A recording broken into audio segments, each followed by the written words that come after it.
did their own. Every angle, they attack and cut clash in Lagos. Why are they not putting a military takeover in Lagos State? Why Rivers? What is special about Rivers? Whereas it is the introduction of the federal might of Wike and the rest that have disrupted the governance in that location. Also in Lagos and every other part of Nigeria, their demolition, their poverty, and their hunger. Generally, in all issues, Nigeria are tired. And Bola Ahmed Tinubu should wake up and start doing his duty. Or resign honorably. He's not the first president to resign if he resigns tomorrow. People resign all over the world. Prime ministers resign all over the world. Bola Ahmed Tinubu is not traveling out and traveling out while Nigerians are hungry and tired of his government. All right, let's pick the issues one after the other. First to the Cybercrime Act. You have alluded to the fact that some of us can see that people are being picked up for certain certain criticism of not just this administration but highly placed individuals. But should that be the headache of the government? Do you hold the government responsible, or perhaps the police force that should be well aware of the law and should enforce it? Thank you very much. That's a very good question. Now, we know we have executive, we have the judiciary, and we have the legislators. The Nigerian police, the military, the security agencies are all appointed and employed by the executives. That is, it is under the review of the executive to allow and make sure that these police officers, security agencies are following the law. Also, it is also under the preview of the judiciary to ensure that even when they pick people up for arrest, the judiciary is free, is fair, and to everybody, and the law abides by how it's supposed to go. We see that not happening. The legislators are also there, meant to pass laws that will allow people to be comfortable in their own country, but that is not happening. The Cybercrime Act has been amended at one point, amended so that it can even reduce the terrible things that are there. When they see amended, they still put some clause to snuff out people, and that cannot continue. So it is the duty of the executive, the duty of the judiciary, the duty of the legislature to maintain all these things. We have been talking about the IG that should have resigned for months now. He has not resigned. Who has not made it to happen? It's Bola Ahmed Tinubu. So everything ends on the table of the president of the Federal Republic of Nigeria. If the executive that are supposed to check the legislator and not checkmate the legislators, and legislators are supposed to checkmate judiciary and judiciary, or checkmate the executive are not doing their job, of course, we will call the president, and he is the one that the buck stops on. That is why Bola Ahmed Tinubu is the name that we mentioned very much today. All right, but if you say that the Cybercrime Act is silencing dissent and that the other arms of government are enabling it, does it mean that you have lost all hope in the judiciary? Because some would argue that you can always go back to the judiciary and fight against any illegal thing that may have been done against you in the process of exercising your freedom.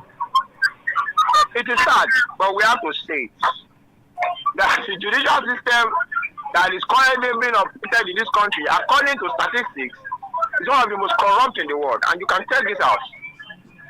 That is the sad thing that we are facing. To get justice in Nigeria, you have to fight like you are fighting for your birthright, like you are fighting for your birthright against an issue. That's what it has become. Judicial cases are only fast track when it involves powerful people in the society.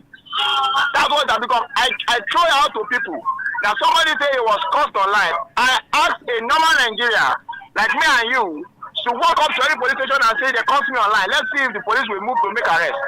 But if a powerful person in the Senate, in the House of Rep, or people of money raise such things, the police will begin to pick people. And when they get to the judiciary, before you know it, they'll lock them up. The jailer is still in prison for over a year. Some people have gone to prison in their house.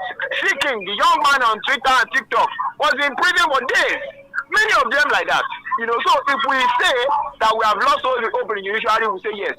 But we have not lost hope in the judicial system. We are lost hope in this judiciary. And that is why the president should wake up and do the right thing. And I say it again because Nigerians don't like saying the truth. If the president cannot fix things, he should resign. There's no crime in resigning. It's over 2 years of Bola Ahmed Tinubu's government, and Nigeria is still sick in pain and tired. And with all the sick in pain, tired, and hunger and economic issue, you are still arresting them for speaking to issues. Who are speaking affected? Why are they putting so much taxpayers' money, resources on people speaking, instead of putting resources on Boko Haram or insecurity and the economic problem? So yes, I will say it. We have lost hope in the judiciary, but we have not lost hope in the judicial system. There are judicial systems that are working even in Africa, and it can work also in Nigeria, but the people have to rise up, and that's what we are doing here. All right, let's quickly turn to River State. You want the president to reverse. Let's get clarity on this. Do you think that it is wrong that the president has declared a state of emergency in River State, or is the problem with the suspension of the elected officials there? Or both? So definitely, it is wrong to make a state of emergency first, and also to now suspend a sitting governor that was elected. Why the state of emergency? What is going on in Rivers to demand the state of emergency? There's killing in Benue, there's killing in Kaduna, there's killing in Kano, there's killing in other parts and some southeast part of the country. No state of emergency. Yeah, there's killing in Lagos too. No state of emergency. There's kidnapping all around. No state of emergency. But the Rivers, over a issue between a governor and a former governor and the House of Assembly members and the judiciary, state of emergency. For what? That is wrong. Then people left that. If we even stopped at that and we begin to tackle that, we want to bring peace and we are tackling it. There are better ways to bring peace. The security is supposed to safeguard the country. He went for that by suspending a sitting governor. In a so-called democracy, he suspended a sitting governor. This is just like Babangida days of remove fire and hire. He suspended a sitting governor and he installed a military, former military man, and the military swooped in. We all saw the video. Some people on ground in Rivers. And yeah, the military man even attempted to remove the entire local government structure. So, all our Tinubu has failed democracy. But have you considered... When people come up and say, we fought for democracy, obviously he did not fight for him to tarnish our democracy this way. But the president has provided legal justification for his action. He has also said, you don't know the level of security reports that he has access to that may have prompted that decision. Do you want to perhaps give him a benefit of doubt, perhaps based on his own level of access to the security situation in River State? That is supposed to be secured, but they don't do their job, so you are blaming the governor. Is that enough to suspend? Then we all saw what happened in the Senate where they had to share money to vote. And some senators came out and said they were not involved. This is not the kind of society that we want. All those protests has been truncated, all those protests has been engineered so that it can be, and I will say it here, and all this is just a fight for 2027. Obasanjo made a revelation recently and said, for you to win elections, you have to have Rivers, have Lagos, have Kano, Kaduna. He mentioned some states. It is the fight for 2027 election. That is all. To control Rivers. Nothing special. Nothing is going on in Rivers that is not as worse as going on in Kaduna and Kano. In Benue, people are dying. All these villages, people are dying. In the east, and no suspension, no state of emergency. All of a sudden, so much pressure on Rivers, so much judiciary and legislative process on Rivers. No. This is against our democracy and it's illegal. And Bola Ahmed Tinubu did this to our democracy. All right, Comrade Ayo Yinka, I'm quite curious, and I believe a lot of people will be curious. This is not the first time that the Take It Back movement is protesting.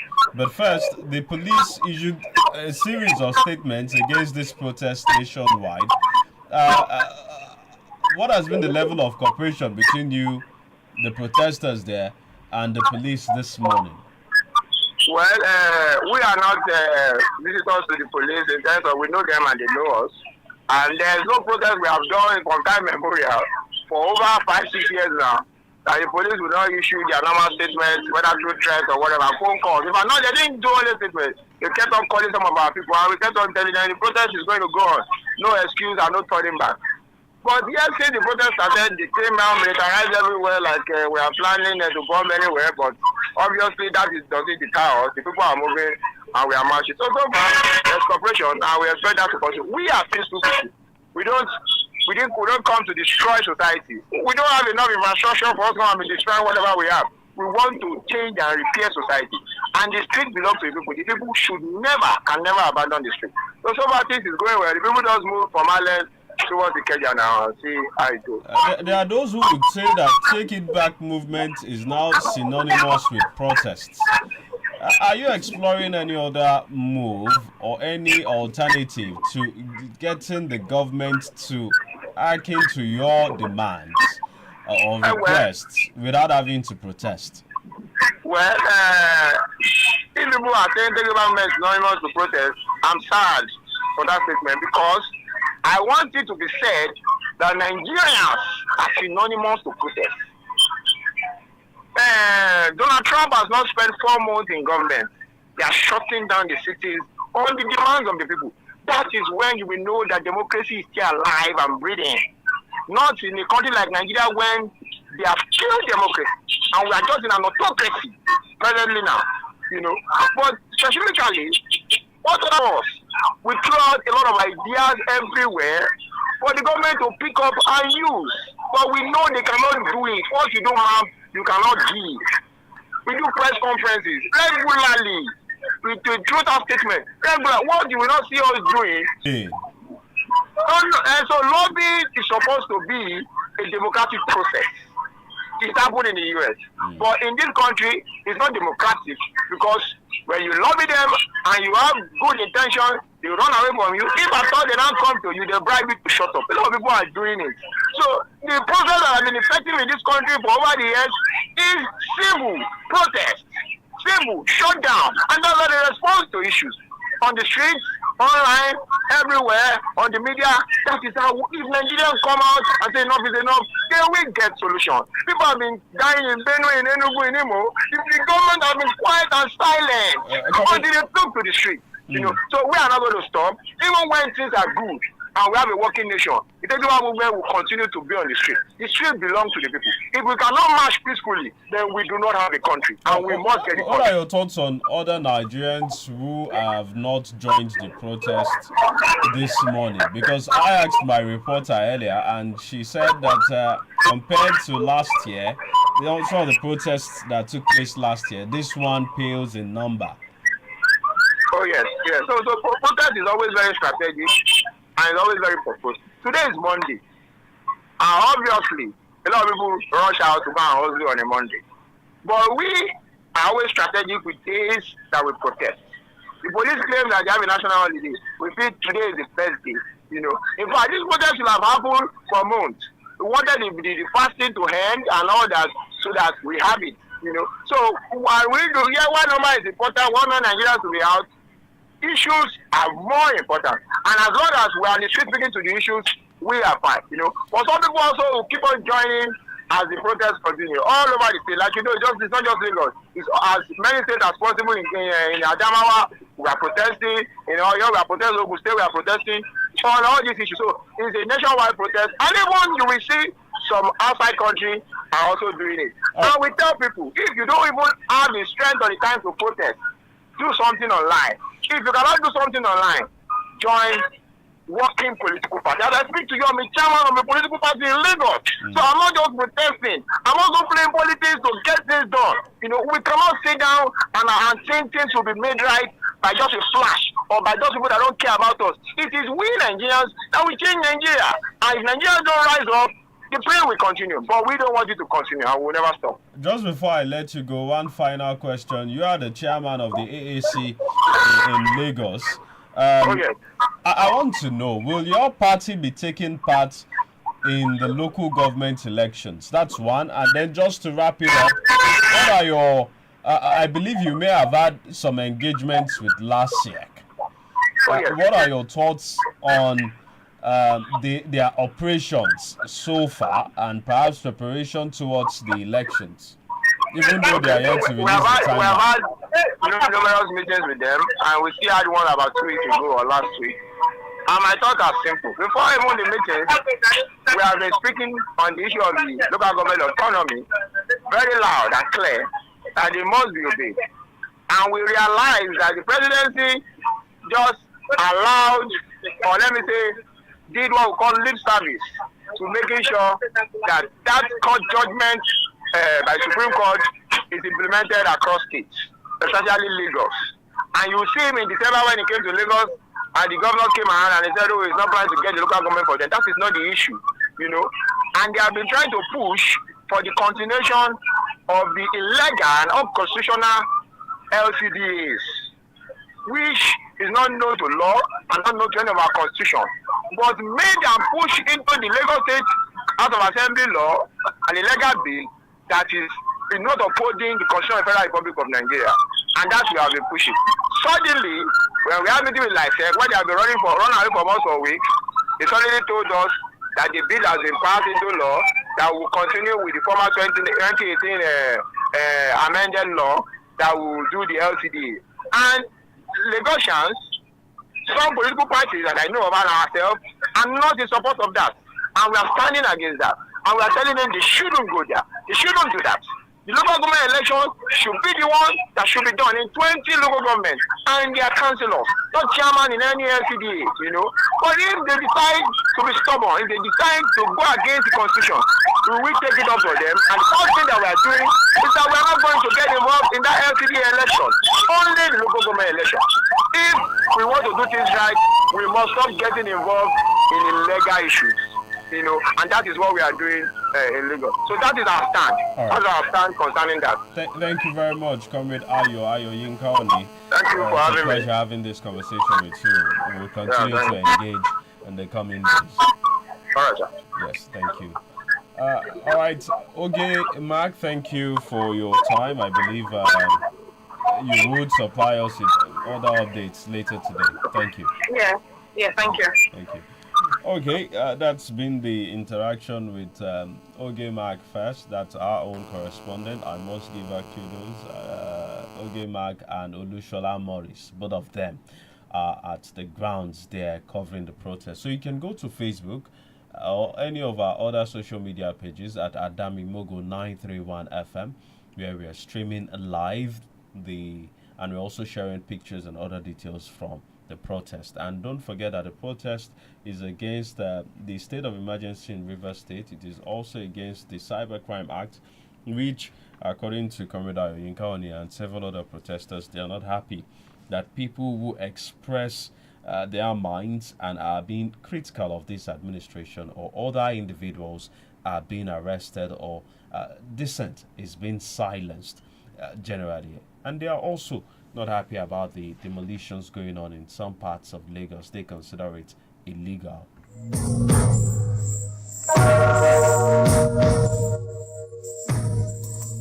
So you can go to our Facebook page to drop all those comments or remarks and thoughts that you have about this protest and about the things that are being protested about. We'll take a breather, and when we return from that, we would hope that we'll be able to speak this morning to Mr. Rotimi Awelewa. Mr. Rotimi Awelewa is a consultant, a traditional consultant on royal matters, and we'll be hoping that we can speak about the roles of traditional rulers in Nigeria.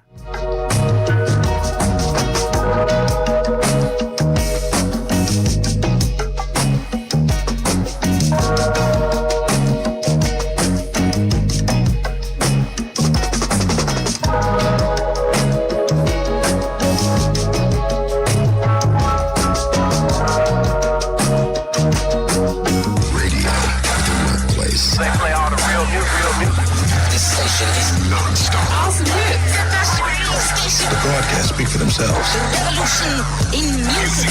This is why we out. Tune in. Yeah. Check it out. All day, every day. Can't be stopped. Got what you need. Right here. Making the people feel it. Turn up your dial. We're taking over the radio. You gotta keep listening. They know who we be. We got the rhythm straight, hard moving. Stay close. We won't slow it down. Adami Mogo 93.1 FM. Let's go. This is your radio. Your station.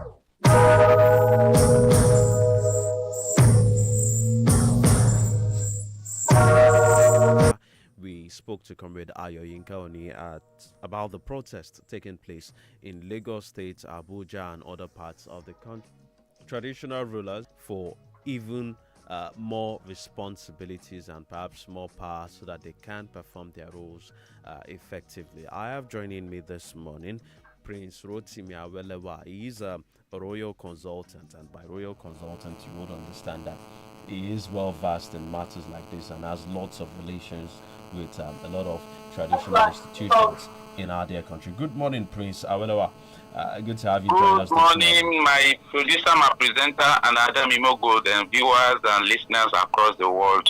Thank you. Good morning. Thank you very much for joining us this morning. Let's because we do not have the luxury of time, let's get straight into it. First, we saw the pomp and pageantry in Oyo, but one thing that stood out for a lot of people is that the emphasis on Ifa picking or selecting the new monarch was perhaps paramount here when compared to some other instances.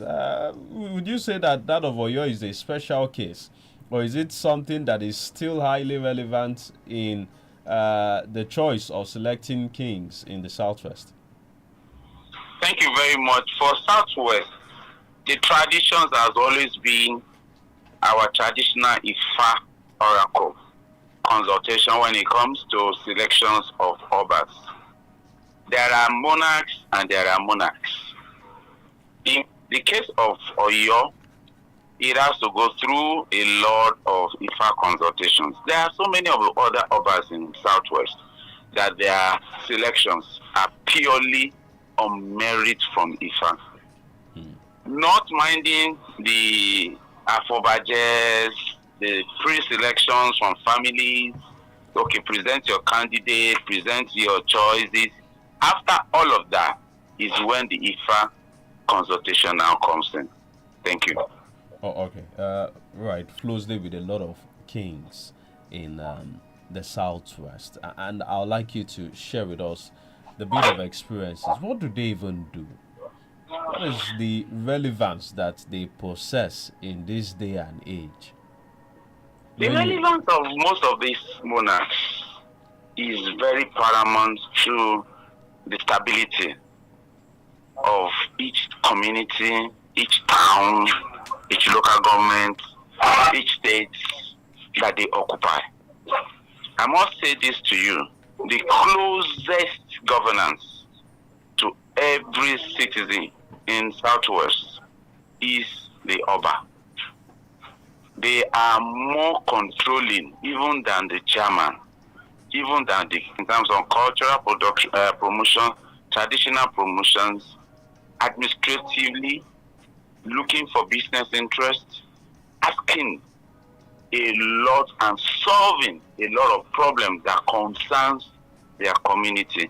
So by the time we break down all of these roles, it will take us a lot of while to explain them into details. But what do they do differently from the chairman of local government? Perhaps we should start a breakdown from there. What do they do differently from the chairman of local government? Because a lot of people say these days, in fact, that local governments are closer to the people than any other. I want to say this straight education to everybody. The first custodian of customs and traditions is the Oba or Kabiyesi or Emirs or Igwe of any community. The chairman does not have the right to control the culture and traditions. That's one. Two, every of such monarchs is the only one that has the right on festivals, chair promotions in each domain.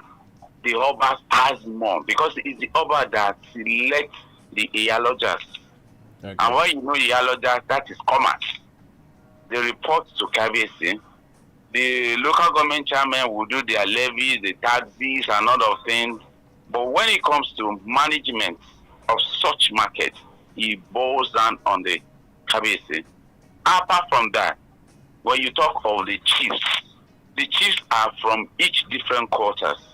When you want to have stability and security in your domain, it is your chief that will do the work of monitoring secretly and give you a report.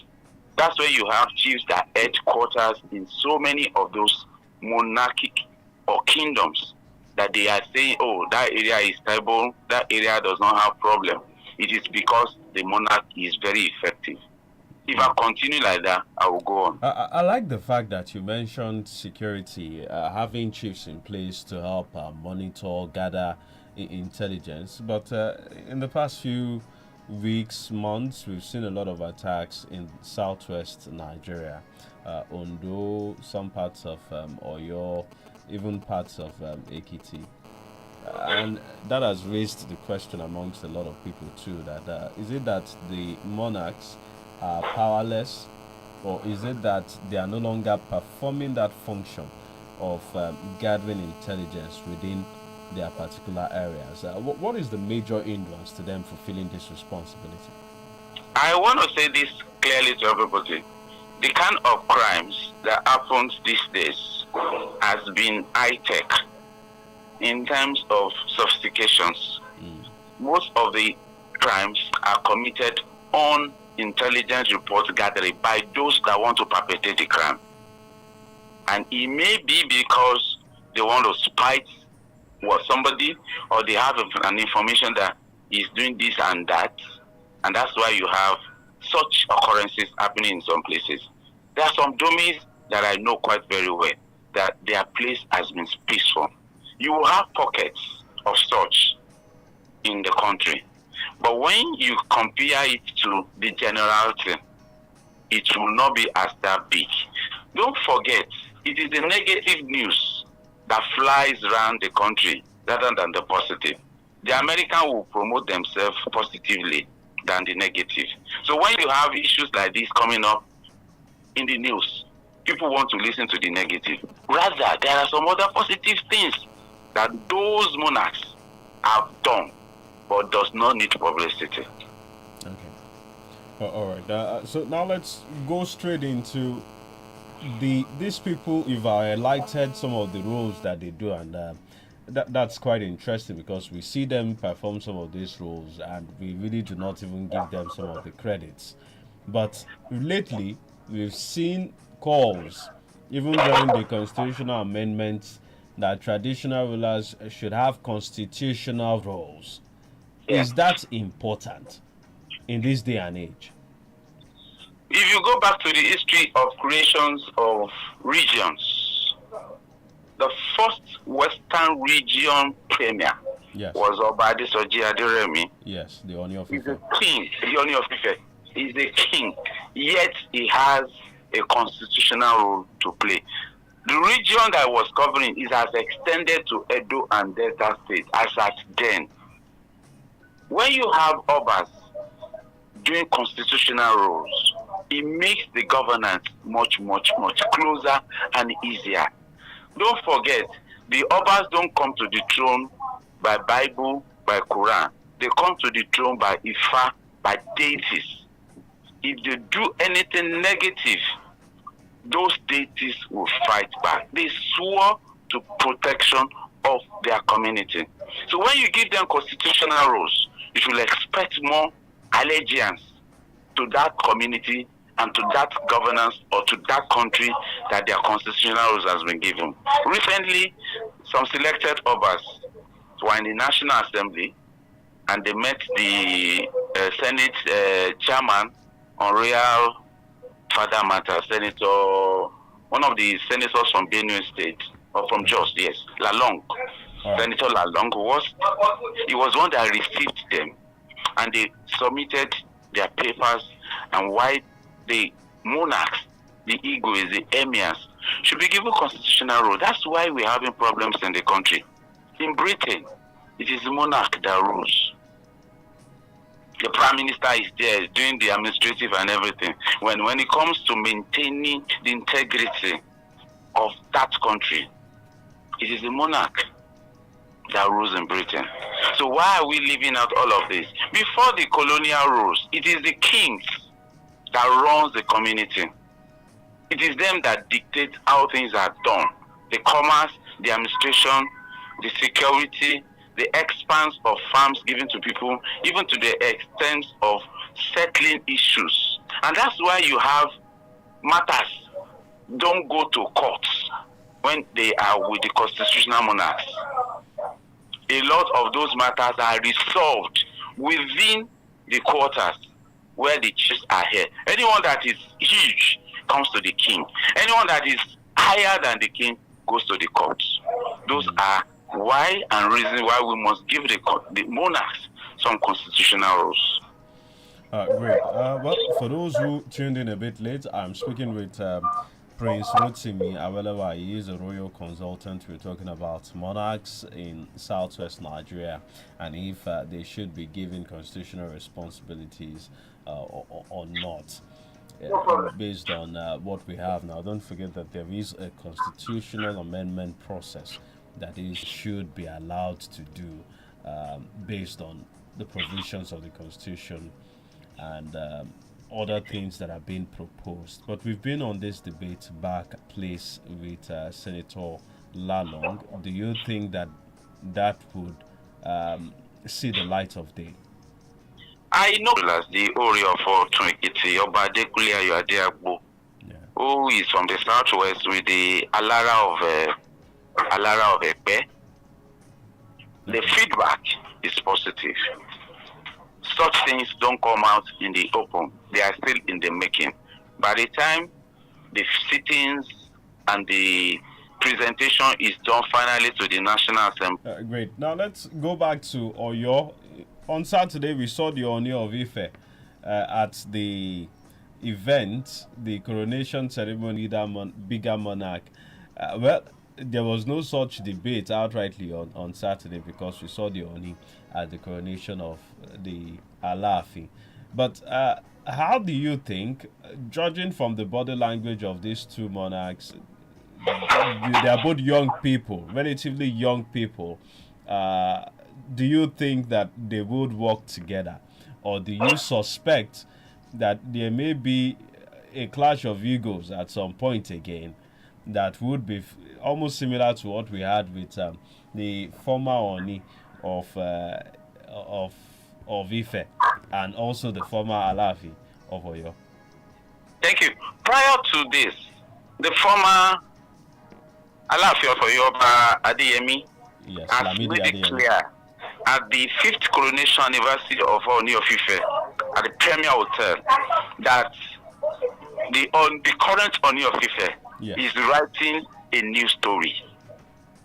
That though he was young when coming to the throne, but he is now matured and elderly on the throne because the Oni of Ife, which is Ade Oba Enitade Ogunwusi, visited him immediately after his installation. He went to Sultan of Sokoto. He went to Obi of Onitsha. All of these were just to transverse and make people see that the throne of Oni of Ife is not for Ife alone. It's for the entire race of Yoruba land. Come back to Alafin. For your information, Oni of Ife went to the new Alafin coronation with 300 Obas. That shows how cordial their relationship will be, and it is already.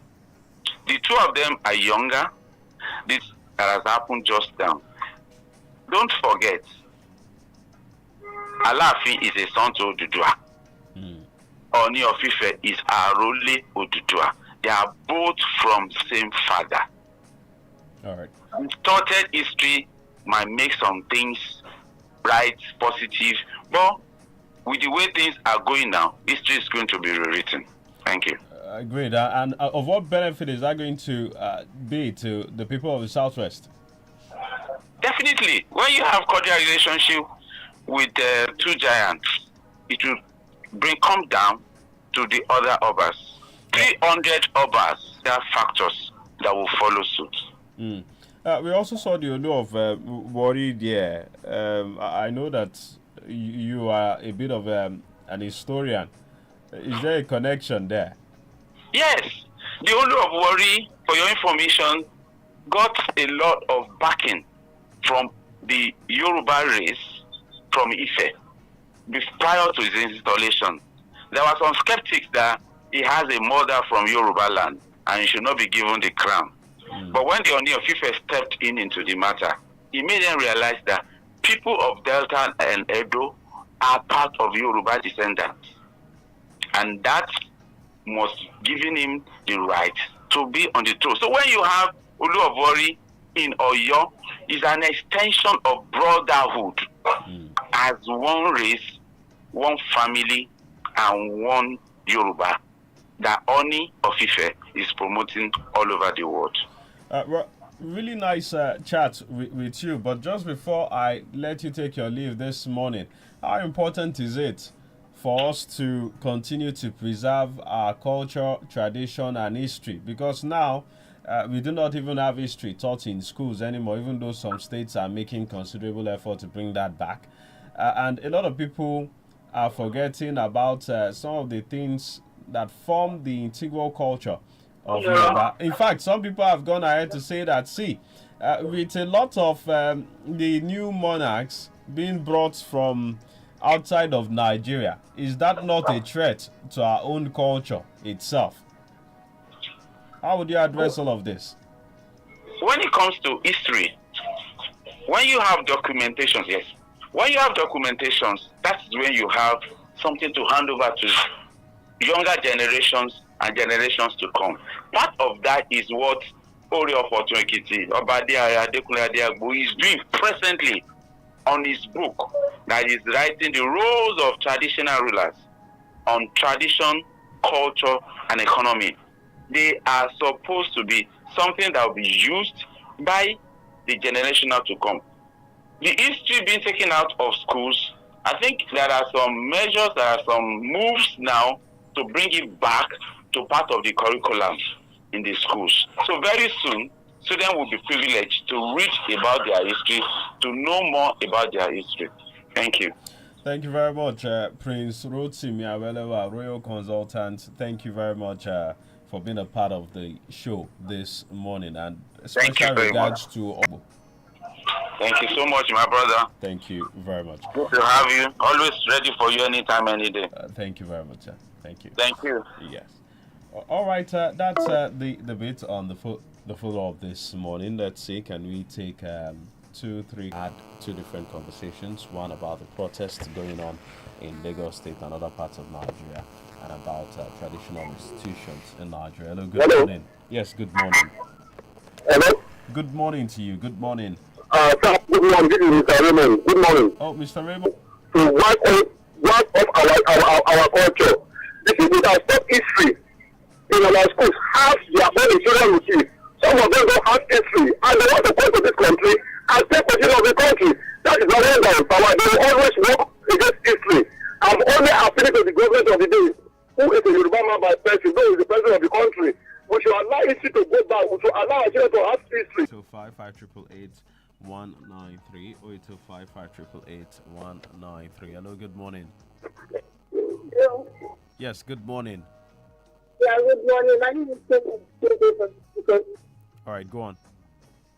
Yeah, about the ticket, tell me about this to go out and protest mind and let the government. Apologies. Now. Okay, it is better now. Yeah, what I'm trying to say is that I love the protest. The people to go out and protest. Even me, had the chance, I have gone out to protest because what is happening in the country now is very, very bad. And it's very alarming. We are seeing people around the country, and the government are not doing anything. And we need to go out and mind to the government. So the government to do that.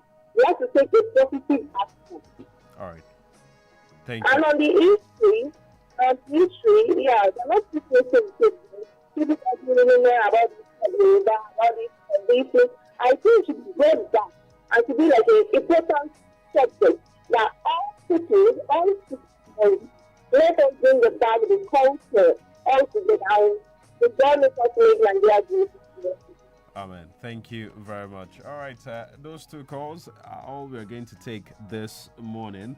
For those who didn't hear her clearly, she was saying that she wished she had learnt about the protest earlier, that she would have gone out to protest, and then she also wants history to be mandatory in schools. Well, thank you very much for being a part of the follow-up. If you're planning to go out and join the protest, ensure that you act in a civil manner, ensure that it is peaceful, because the police would not take any form of breakdown of law and order, and we would also not support